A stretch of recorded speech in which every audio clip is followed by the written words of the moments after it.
L'idée, elle est venue d'un refus. Elle vient d'un refus. On aurait beaucoup aimé que notre fille parte dans une expérience type AFS, et puis, ben non, elle ne se sentait pas de partir, elle est un peu casanière. Donc on s'est dit, bah, si tu ne veux pas aller dans le monde, on va essayer de voir venir le monde à toi. Et c'est comme ça qu'on est parti sur cette idée. Donc on a cherché un petit peu une association, et puis donc AFS s'est présenté comme une évidence, et c'est comme ça que nous avons candidaté. Alors, il se trouve que notre fille suit un bac bilingue, espagnol et français, bien évidemment. Donc, on avait décidé d'accueillir une hispanophone. On voulait une jeune fille qui parlait espagnol. Voilà. Mais pour d'abord échanger entre cultures et pas forcément développer l'espagnol à la maison. D'ailleurs, nous n'avons pas du tout développé l'espagnol à la maison. Et voilà, c'était la seule contrainte.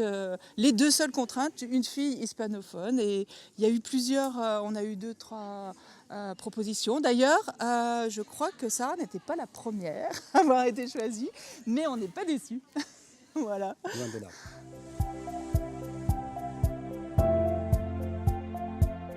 Au niveau de la langue, pas beaucoup, parce que j'avais pris avant 6 mois des cours de français. Donc ça a aidé beaucoup à la communication quand je suis arrivée. Voilà.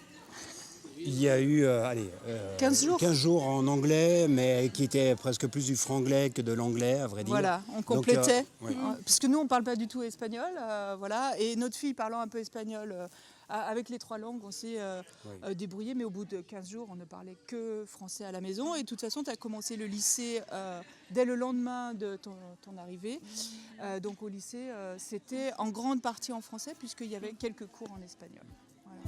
Voilà. Au lycée, j'ai trouvé que c'est plus difficile de parler aux gens, parce que je trouve que les Français ils ont un peu du mal à s'ouvrir aux gens qu'ils ne connaissent pas. Mais à la fin, si on insiste, ça va. Ils sont très gentils.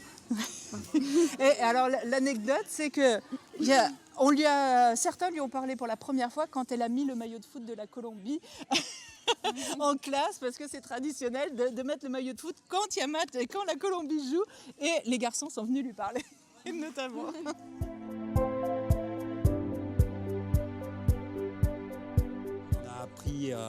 On en a appris un peu, on espère surtout en apprendre beaucoup, puisque justement c'est ça la qualité des échanges, c'est qu'on espère pouvoir aller l'an prochain en Colombie. Donc on a déjà eu un premier avant-goût au travers des échanges que l'on pouvait avoir avec Sarah, puisqu'inévitablement, quand vous présentez votre culture, et au fait, chez toi, comment ça se passe, donc, mais la culture vraiment du quotidien.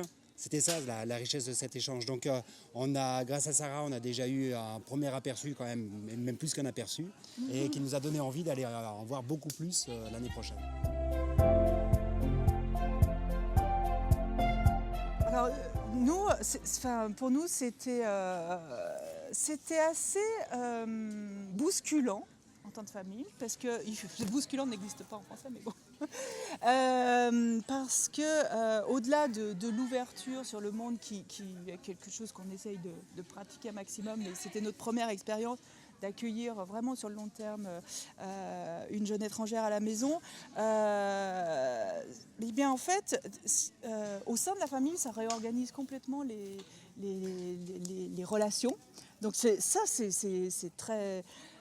voilà, ça s'apprend, et en fait je pense que toute la famille a beaucoup appris au-delà des échanges interculturels sur le sens du partage, l'humour respectif, mais voilà, sur quand on est 3 enfants, c'est pas pareil que 2 enfants, et puis les relations sont pas tout à fait les mêmes, mais il faut quand même faire de la place.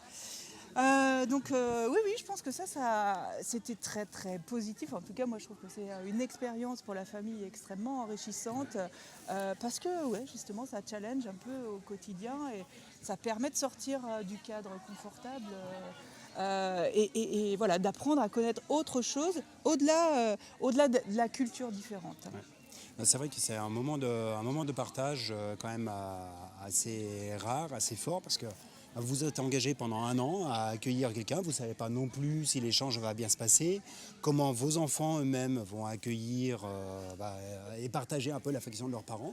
Ça, ce sont des choses qui sont à apprendre et donc c'est vraiment une famille qui accueille et c'est tout le monde qui doit s'impliquer, l'accueillir également, qui comprend qu'il ne vit pas de la même manière, mais là Sarah pourrait le dire bien mieux que moi, qu'elle ne peut pas vivre de la même manière que que l'habitude qu'elle avait dans son pays d'origine.